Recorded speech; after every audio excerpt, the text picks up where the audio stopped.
Historia del arte en el mundo. Iniciamos con la prehistoria. En la prehistoria tenemos la etapa del Paleolítico que va del año 2.500.000 a.C. a 10.000 a.C. En esta etapa, la representación de animales en las paredes de cavernas era representativo. Pero el arte del Paleolítico en general se enriquece con grabados, talla, escultura y pintura. En la etapa del Mesolítico, las pinturas mesolíticas van acompañadas de figuras humanas desnudas grabadas con el mismo grado de naturalismo que empleaban al dibujar los animales. El Neolítico abarca del año 6000 a.C. a 3000 a.C. Su término quiere decir de piedra nueva y se refiere a las elaboraciones de piedra pulida que caracterizaban ese periodo.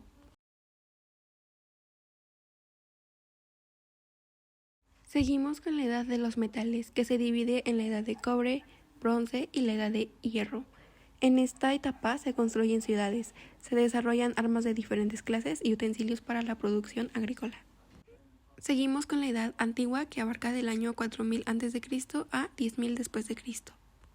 En el arte egipcio, las obras monumentales generalmente tenían carácter simbólico, funerario o religioso. El arte mesopotámico, la construcción de templos y palacios, esculturas en relieves, escenas religiosas, militares con presencia de animales reales y mitológicas era su representativo. En el arte griego, representan desde sus inicios la belleza ideal, por lo que el cuerpo humano fue el motivo primordial para figurarlo. Se divide en etapa geométrica, etapa arcaica y finalmente etapa clásica. Viene la Edad Media y dentro de esa tenemos el arte bizantino. Este se caracterizaba por la fuerte presencia de temas religiosos, donde Cristo y la Virgen María eran el tema central. Además, se usó la técnica del mosaico y se usaron arcos y capiteles decorados en las basílicas o iglesias. Seguimos con el arte románico. En este, el lenguaje es específico, con coherencia y realismo en diversas manifestaciones. Finalmente, arte gótico. En la arquitectura se usó el arco puntado, la bóveda de crucería y vitrales.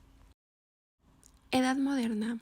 Iniciamos con el Renacimiento, en donde el artista toma conciencia del individuo, trabaja en solitario y con más libertad creativa.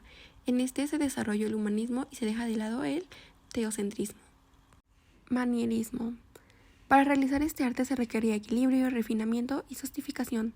Se usaban figuras exageradas, en este se rechazó el realismo, los personajes se dibujaban con extremidades largas y cuerpos en posiciones extrañas para sugerir movimiento.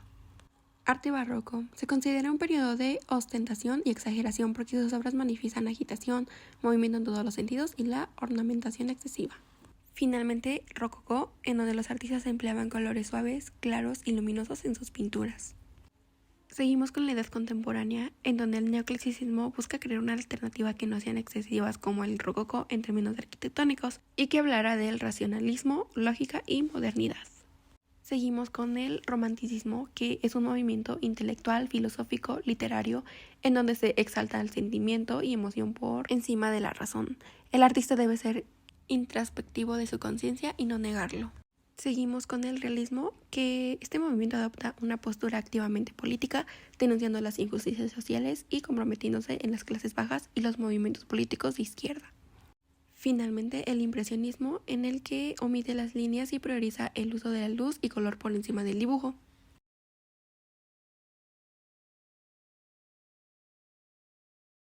Iniciamos en el año 1577, en donde el estilo barroco fue trasladado a México por los españoles. Para el año 1521 aparece la arquitectura novohispana, escultura novohispana y pintura novohispana. En la arquitectura, el material de construcción muchas veces era de las ruinas de centros ceremoniales prehispánicos. Un ejemplo de arquitectura novohispana es el Palacio Nacional, que fue construido en 1526. Un ejemplo de escultura novohispana es la Capilla del Rosario en Puebla, construida en 1690.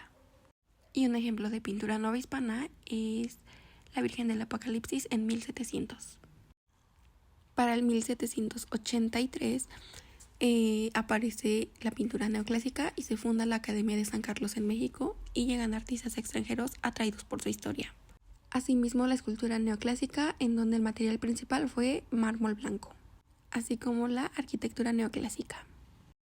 En el año 1877 aparece el arte del porfiriato, en donde el arte mexicano adopta una marcada tendencia afrancesada y etilista. Para el año 1921 aparece el muralismo en México, periodo revolucionario con nuevas tendencias ideológicas y políticas incluyentes de la sociedad marginada en el Porfiriato. Ejemplos de artistas son Diego Rivera, José Clemente, David Alfaro y Jorge González.